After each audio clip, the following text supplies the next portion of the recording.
welcome. This is your boy, the host with the most, but humble. And I do mean humble. D. Nostradamus, aka Derek, and I'm here, of course, on a Wednesday to give you the hungry, happy, healthy people here at WrestleCram. Of course, the podcast. This is episode 10 of the podcast. Wow, how crazy is this? If you're watching it today, you're watching it tomorrow, you're watching it next week, I truly do thank you from the bottom of my heart to the depths of my loins. I truly do thank you. Without you guys, it truly wouldn't be me. I'm truly humbled each and every single day that I am doing this. What more can we talk about? Oh, well, let's talk about some news and whatnot. How about that? Fight Forever, the video game, the actual video game, not the Fight Forever, not that. We're going to actually talk about the actual video game itself. And why is it taking so damn long for it to actually come out? Also, we're going to talk about El Vikingo, something I want to talk about a lot. I've talked about this actually on one of the tag-ins with Jim Cornette and Brian Last. I've talked about that. We're going to go a little deeper into that match itself and why we have actual Hall of Famers now that are saying, hey, you kind of need to slow down a little bit. Also, we're going to get the recap of the WWE NXT recap, and also I'm going to just talk about it. I think a lot of people want to talk about it, but do you think Cody Rhodes is getting stale? Do you think Cody Rhodes is getting stale? We'll talk about it. We'll have a great time about it. Let's get into it, okay? First and foremost, let's talk about, of course, the Fight Forever video game.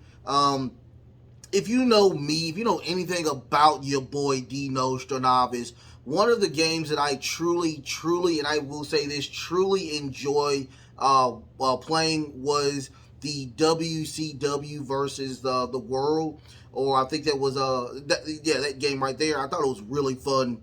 And then if you tell me that you wanted to put AEW stars in that same game and update the game and make it faster and make it give it some more fun and pizzazz, you got me at just the WCW versus the World Tour, or WCW World Tour. You got me at that right there. But I just want to give this story out as well. As soon as that game came out, as soon as that game was announced and they said you can go pre-order the game, this is the funny thing that happened, you guys. Your boy D. Nostradamus, went to the closest GameStop that was literally 2 or 3 blocks away from where I live at. I went and ordered it. I pre-ordered the game. I didn't put $5 on the game. I literally bought the game outright, waiting for this game to come out. And this was literally about, 5-6 months ago. I got so upset and agitated behind this situation that I got my money back. I'm like, screw this. I'll just wait till the game comes out. I can do something more productive with this $60. I probably didn't do anything productive with the $60, but holding on to it, I guarantee was a waste of time. So, WrestleZone, I did get an article from WrestleZone and of course Dave Nelson in the Wrestling Observer. This is something that they were just talking about. The biggest question asks about in 2023 in the world of professional wrestling is the status of the AEW Fight Forever video game. The article continues with the latest edition of the Wrestling Observer.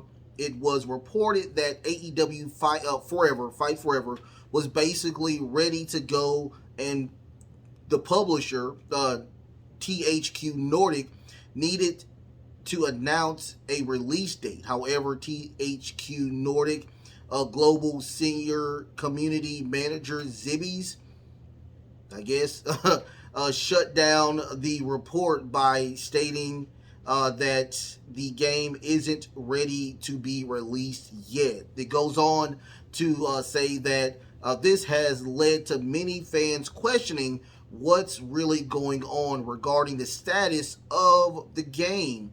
As Tony Khan and Kenny Omega have already said, this game was already and that it would be released very soon. Tony Khan himself says that the game was ready during the AEW Revolution post show media scrum. Kenny Omega claims the game was finished during the recent episode of the Swerve City podcast, stating that the ESRB rating was holding things up. If you don't know what the ESRB ratings, those are the people that actually rate the video games, giving it like a M for mature, T for teen, etc., etc. I did hear about that as well. But it goes on to say, well, it's because the game has been done, but we had to try to get our game in the position to be rated so that we can sell it. This is Omega saying that on the Swerve City podcast. I did hear a lot about that. I was listening to, of course, the Jim Cornette Experience at one time, where they were quoted as the ESRB rating community was going to give them a M for mature, but Kenny Omega and the other people that were creating the game were trying to bring that down to T for teen, which is a wrestling game like WWE, or even I think they were talking about the UFC, which is a sports game, which is actually real violence, and that was T for teen. So they were upset behind them getting that M for mature and not putting it in more hands when it's just fake. It was fake stuff. Now, I myself, once again, I will buy the game, hands down. Your boy will buy this game. I truly think that this game will be a great game. I think it's going to be one of those games where it's going to be more of a chill type game, like a WrestleMania 2000. If you played WrestleMania 2000, I'm so showing my age right now, but WrestleMania 2000 type of video game where THQ was there, and I think they made that game. I think THQ did make those games. Really great games, by the way. And just like I said, if you could tell me that this game is going to be like one of those games where it is just like WCW versus NWO World Tour, or Revenge, or just like WrestleMania 2000, I would have been hopped on the opportunity to get this game, because once again, I do love the WWE 2K games. The newest one I don't have as of right now, but that has the highest rating in any of those 2K games so far. So I will be getting that game as well. I promise you I will. But you want to get something that's a little bit more laid back, a little bit more fun, and I think that would be pretty fun, really cool to do, and I wouldn't mind that. I wouldn't mind that at all. But let us know what is going on. This is what I got. They told us that this game was coming out, right? They announced it on Rampage, I think, a while back ago, right? And it was going to be on all platforms, which is cool. It's going to be on all platforms. It was going to be for everybody to play, right? Okay, so as soon as they said, I think Excalibur said it. Excalibur said, hey, now you can go pre-order the game at GameStop. The next day, I went and put my money for GameStop for this game to come out. I've never heard from them again on the actual AEW Dynamite or Rampage about the game coming out or anything. If they have, it just says coming soon. And once again, it still does not have a rating. I mean, I don't understand. I don't know video games, and how to make video games. I have a friend that is going to become a coder or whatnot for those type of games. Shout out to Aaron. But I don't know. It's crazy to me that we don't have this game out yet. I did have a friend I was communicating with yesterday, and he was saying that it took a while for another game to come out. It took like 7 years for that game to come out, and I was like, okay, it makes sense, but I mean, come on, we've been waiting on this game for a long time. Let us have fun with this game. How about that? Let us have fun with the game. Other than that, let's talk about. Let's go from there to, of course, El Vikingo. Uh,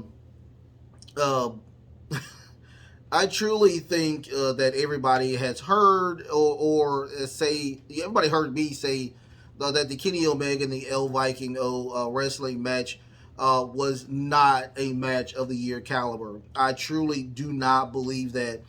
To me, this match was terrible and extremely dangerous. I'm a big Kenny Omega fan, and unfortunately, I've never heard of El Vikingo. I did Google him to see exactly why they were talking about this guy and how big he was. I'm not really into the AAA experience, but I did look at him. I mean, he does have a lot of lineage, a lot of even his grandfather. I think it's three generations of people that was with him in wrestling. And just like I said, I mean, this match was so hard, so cringe to watch. Every match that I've seen El Vikingo get into, it is just terrifying to watch what he does. Especially once again, me talking to people that actually wrestle, saying that the end part of the ring, that little back where the back part of the ring, that is the hardest part of the ring. And you do this crazy somersault, this 84 flips or whatnot, and you land on your neck trying to fall on Kenny Omega on a table on a AEW Dynamite show. Like, this is not. This goes back to, of course, move management and why spots shouldn't be like that. And even if it was a huge spectacle, like let's say WrestleMania caliber, I still wouldn't have even put that in the match. I mean, this is just crazy. But I digress. We have a couple of people that are on my side, other than Jim Cornette, because Jim Cornette is a very controversial person. Brian Last, of course, is a controversial person. But now we have moderate people, moderate wrestlers, and Hall of Famers that are literally on my side and saying that he needs to slow down. Lucha Libre sensation El Vikingo is the man of the moment with the AAA Mega Champion. I forgot to say that he is the world champion there at AAA, earning after exposed to the wide wrestling audience due to the recent headline-grabbing performance at AEW and Ring of Honor. Vikingo wrestling is reckless, frantic style, but it's clear that it's not a style that can last forever. Mexican legend Cody agrees, revealing on Keep It 100, which is his podcast. Go check that out as well.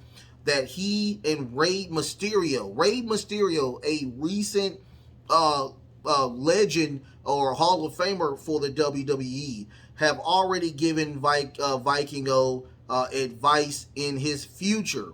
I'm not. I'm only. I own. Not only have talked to him, I had Rey Mysterio tell him already he already needs a knee operation. Rey had 14 knee operations. I told him to talk to Rey, and Rey's given him very good advice because I had that guy to. I want that guy to last.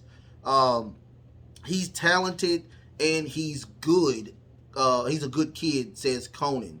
El Vikingo match with Kenny Omega was on the March 22nd edition of AEW Dynamite.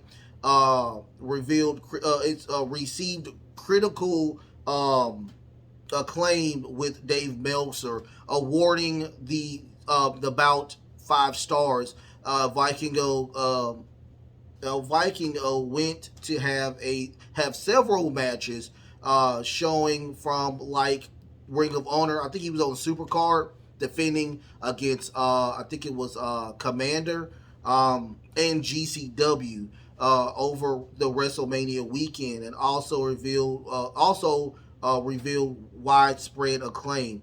once again, I will say this, and I will say this again. My one of my things, it's like a couple of things that I do. I will always say about wrestlers: A, get your money. A, always get your money. If it's money to be made, go ahead and get it, because I know it's hard out there for wrestlers that are even in the indie scene. Go get your money. Not mad at you for go getting your money. Number two, be safe. It's always great to be safe. And with his fighting style, I agree 100% with Cody. You can't have that fighting style for so long, and then all that's going to fall apart, and you are going to break something that can and pretty much end your career.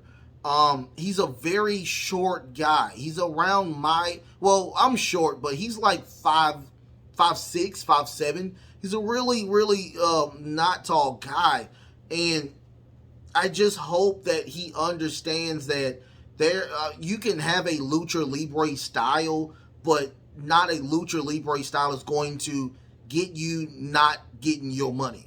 And I said that in a very ghetto way, but I will say that again. Get your money first. Get your money first. Then after that, be healthy while getting your money. I know that if you don't have kids, I didn't dig into his personal life, but if he has children, I know he wants to raise his children. I know he wants to lift his children up. And with that type of fighting style, your back is going to be gone. Your back is going to be gone. Your hips are going to be gone. I just need you to slow down. And that's exactly what Cody and Hall of Famer Rey Mysterio has told him, to slow down. There's nothing wrong with that. There are a lot of people on my side that are saying that match was not a match of the year candidate. I disagree with, even though I'm a huge fan of Steven Larson going in Raw, go check their podcast out. I disagree with them saying that this match is a match of the year candidate. It's just not. It's just a very dangerous match, and it should not even have been on TV. No disrespect. Put that stuff on pay-per-view and let those other people watch it. Much love to him. Hopefully he does take the advice of a Hall of Famer who's been in the game for a long time, and Conan, who's been in the game for a long time. Hopefully he does heed those words. Hopefully he does kind of slow it down and get better but safer, and get your money or whatnot. Much love to El Vikingo. Much love to El Vikingo. He's a great inspiration to all the short people. Of course, Rey Mysterio is too. But, I'm a short guy. So, it is what it is. Now, let's get into the recap, of course, of NXT. NXT was okay. I'm loving the turmoil between Briggs and Jensen. I'm loving that. It takes another page turner with this situation. Also, we do know who the number one contender is for the NXT title. Also, we will get, I'm guessing, a match later on, but who will be participants for those tag titles. We don't know who's going to be the number one contender for the women's title yet, but we are getting spring breaking in a couple of weeks, so hopefully we will figure that out as well. First and foremost, they go into something I hate on my wrestling. When you start off with a stupid video package. WrestleMania has been done for a very long time now. Why are you giving us video packages? Don't need a video package. But after that, we get Carmelo Hayes. He gets on the mic. He says he's truly upset with Braun Breaker. He thought that him and Braun Breaker had some type of mutual respect. Apparently, they did not.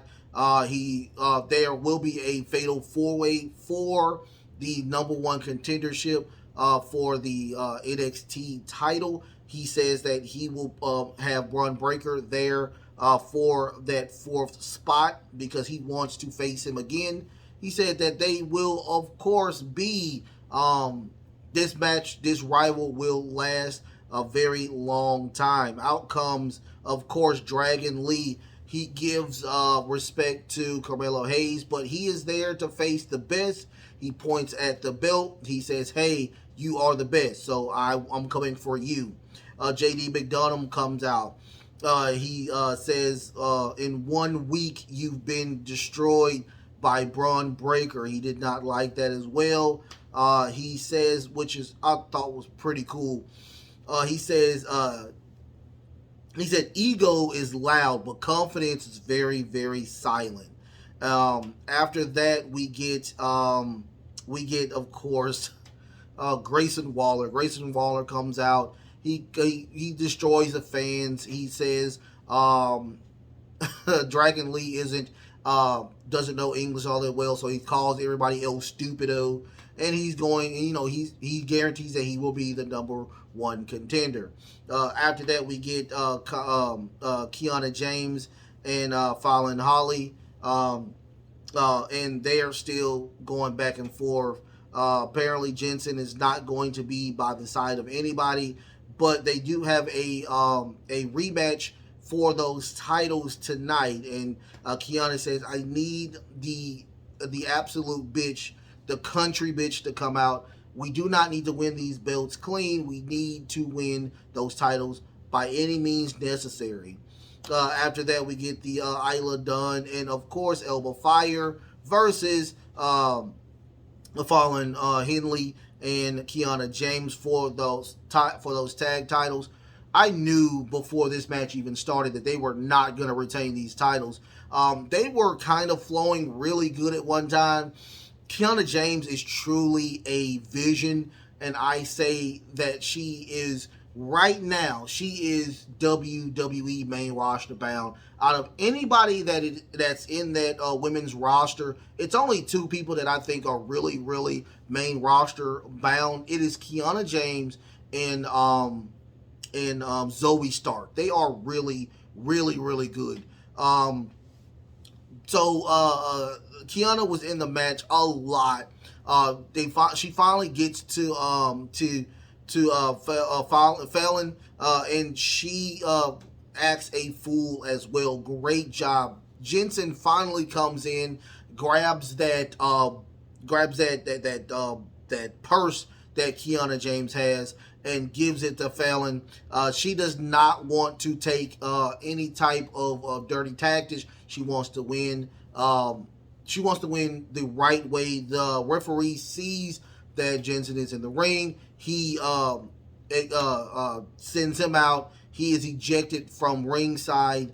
We get that beautiful ending with Elbow Fire and that nice little swanton by the 2 for them to win or win and retain those titles. But during that situation, Briggs comes and says, "What you doing?" Jensen pushes him really, really hard.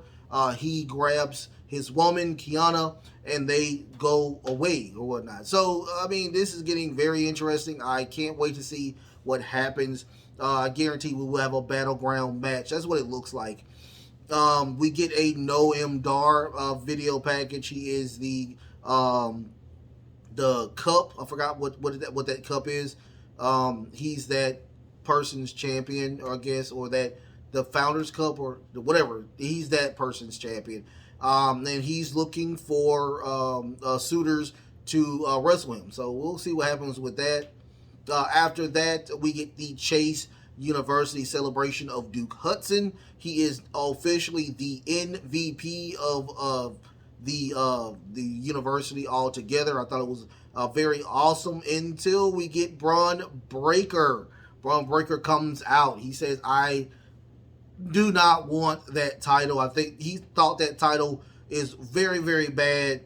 He calls everybody in the audience scumbags. Okay, that is very 90s of you. And he offers that the last spot to, of course, Duke Hudson.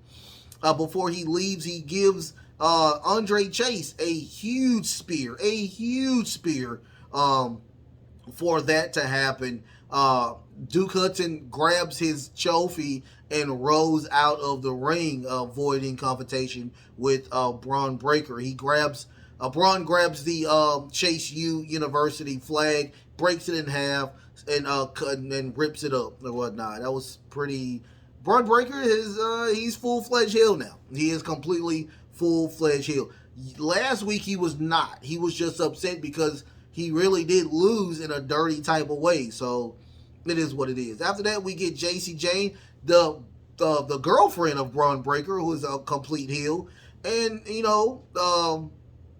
but before that, we get Body Javi, Javier Bernard versus the new up and comer Eddie Thor.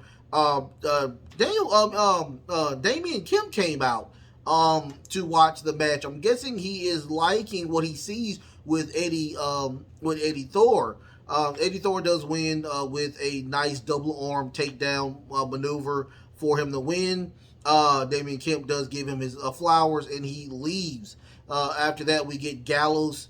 We get a thing where we get a new up and comer coming in, but Gallus is stopped by Schism, and the Dyad says they're not asking for a title shot. They're telling them that they are getting a title shot. After that, we get Sol Ruka versus Tiffany Stratton. Not a lot to go home by. I will tell you this. Is it Sol Ruka? I really like Sol Ruka a lot. She's a very beautiful woman, very agile, a leader in the 2023 type of person. That's what I like about her. She's really, really good. But she still has a lot to learn or whatnot. Tiffany Stratton did win, of course, with a beautiful moonsault. But really not a lot to go home to by this match. After that, we get the Diamond Mine. The Diamond Mine is just saying that now, since we are a whole now, it's time to divide and conquer. And they want a match, of course, with Gallows as well. So now we have two competing people that want title shots for Gallows. After that, before that interview is ended, Tiffany Stratton comes in. She says she's not happy. She's not the number one contender. But pretty much, once again, there isn't a number one contender as of right now. What Indy said beforehand is that, technically she did not lose her belt. So we will see what happens. I'm guessing that the very first title defense was Zoe Stark, of course, but Roxanne Perez, she said that it's open for her to get that title. Out comes Cora Jade. She craps on Zoe. She craps on Roxanne and her, of course, anxiety issue. She craps on Gigi Dolan, and she says that she craps on Tiffany Stratton as well, calling her a Instagram famous. She talks about Laura Valkyrie, and she says that she doesn't know a lot about her because, she has been gone for a while. And she says that she doesn't know a lot about her, but she does know that, she likes to fight. Out comes, of course, Valkyrie, saying that she will be the first person to be the number one contender. If you sniff that way, she's going to break her, bust her head open. Cora Jade slaps the living taste out of Valkyrie's mouth. Valkyrie does a nice little kicking move for Cora to get out of the ring or whatnot. So that was a nice little segment to give time. After that, we get a Wesley promo. Wesley is just saying that he's ready for his next opponent. Out comes Drew Gulak and Charlie Dempsey. They're saying that you got all this flippity floppity stuff. Can you win a match on the ground? He's like, dude, all you had to do was ask for a title shot. I would have gave you a title shot. And that was the end of that. So apparently, Charlie or Drew Gulak will face Wesley, I think, next week. Hopefully, Charlie will face Wesley at Spring Break, and that would be a very great match. I do like the style of Charlie Dempsey. That, if you don't know who Charlie Dempsey is, that is the son of William Regal. Real blood son of William Regal. After that, we get the Julio Dragunov versus Von Wagner. Now, this match is that Von Wagner has not won in a while, and Mr. Stone is truly upset. He said that, You keep challenging these people and keep losing. So you challenge Dragunov to a match. I need you to win. If you do not win, we are done. And he lost. That's pretty much what it was. Lots of showboating. Von Wagner got a lot of offense in, and he would look at Stone and just give him a thumbs up, like, yeah, we're doing it. He was like, Stone's like, go and pin him. Go and pin him. What is wrong with you? So Dragunov finally puts that nice little headbutt dart on him for him to win. They go outside. Mr. Stone said, I'm done with you. I am done with you.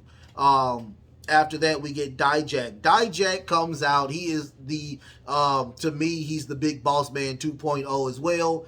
He tells Ilya Dragunov, he says, apparently you enjoy pain that makes you feel alive. Well, I'm going to make you feel immortal. I thought that was really good. That should have been on the mic because I would steal that. After that, we get the Tank later. Is it letter? Is it letter? I must have spelled it wrong. And Hank Walker, they're talking about, he has a match with Joe Coffey. He said he was supposed to premiere 2 weeks from now, but he said it's okay. I'm going to go ahead and do it. And we get that match later on that go-around. After that, we get Stax and Tony D'Angelo talking to Roxanne Perez, saying that, of course, Cora Jade, we used to be friends, we're not friends anymore. And she consistently talking about, her anxiety, and that's not cool. Of course, that's not cool. But, I'm going to have to figure out what's going on with that situation. In comes Zoe Starks. Roxanne Perez, of course, challenges Zoe Stark next week to a match. Out comes Pretty Deadly, and they beat the crap out of Tony D'Angelo and Stax, ripping their jacket, destroying the hat, and just, still this feud is going on. I'm intrigued. Times 12. I can't wait to see what they do with this situation.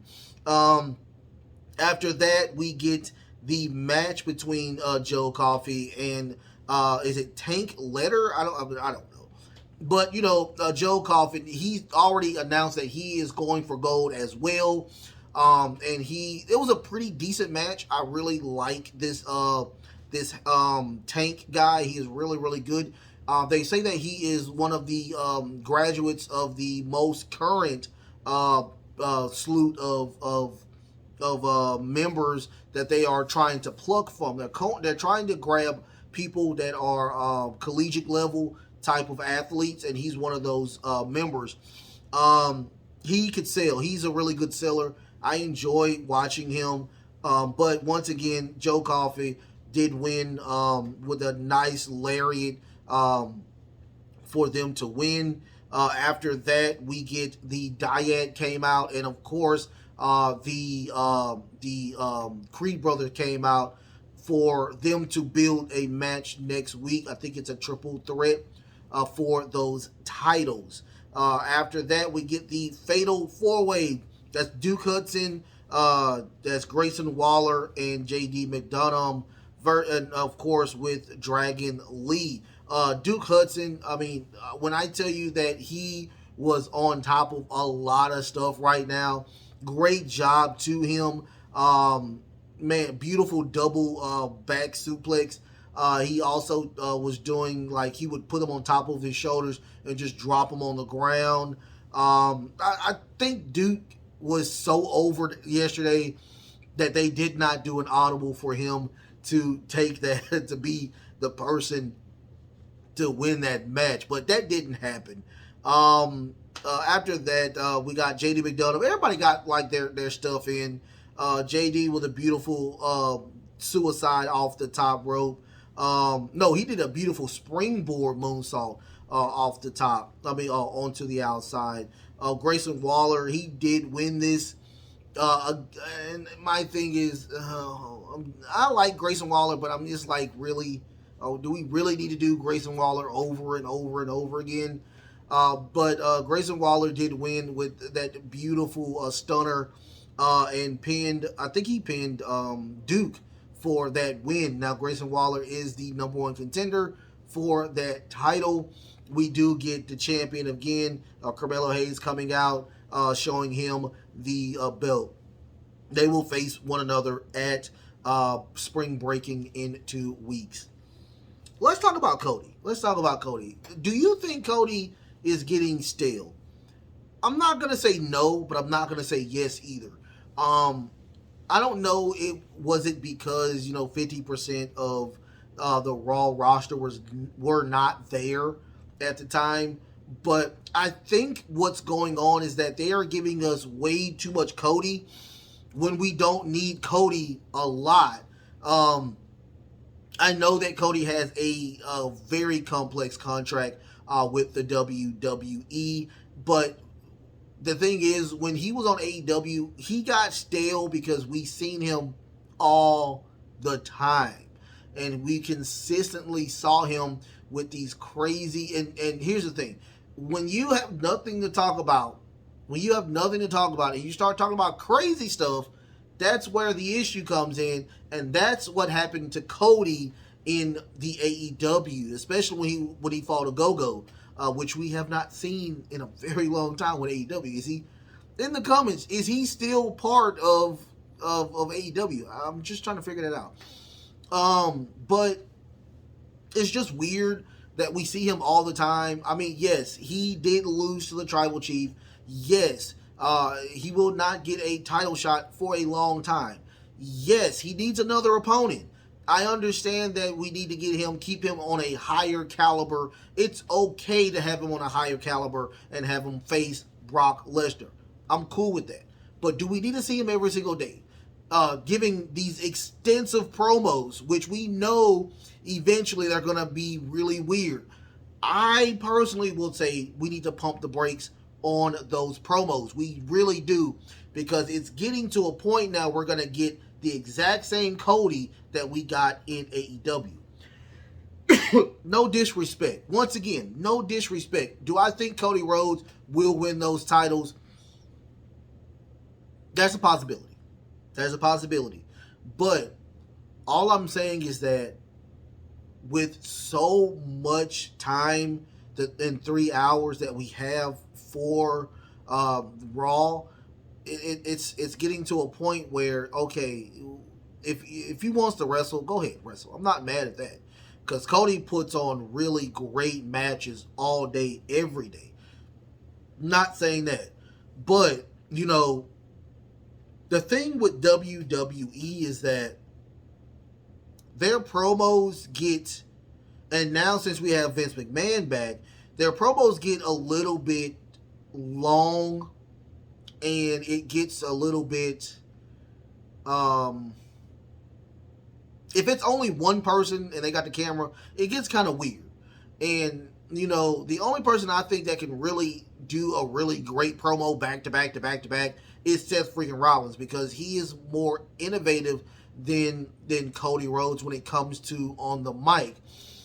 He comes to it like, I will say he's better when he's opposite another person.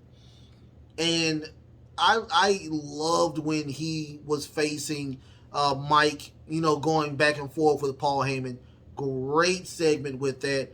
I also enjoyed the stuff between him and Roman Reigns. Great stuff. But him just talking out of the hip is just getting kind of old to me. What do y'all think? Do y'all think he is getting old real fast? Do you think Cody and Brock Lesnar is going to be an interesting match?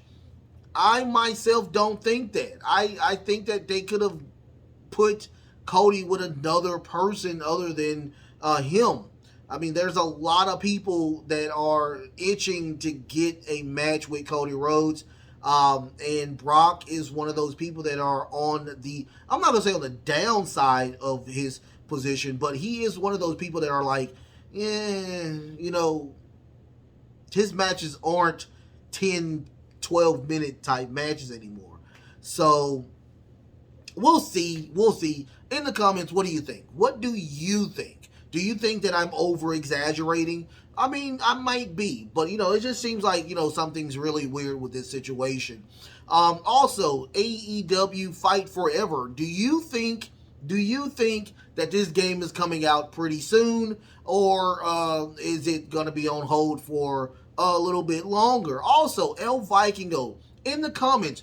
Do you think that match with him and Kenny Omega on Dynamite? Do you think that was a match of the year candidate?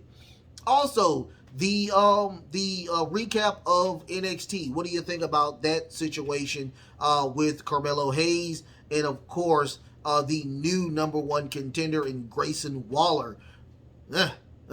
So like, share, and subscribe. Like, share, and subscribe, you guys.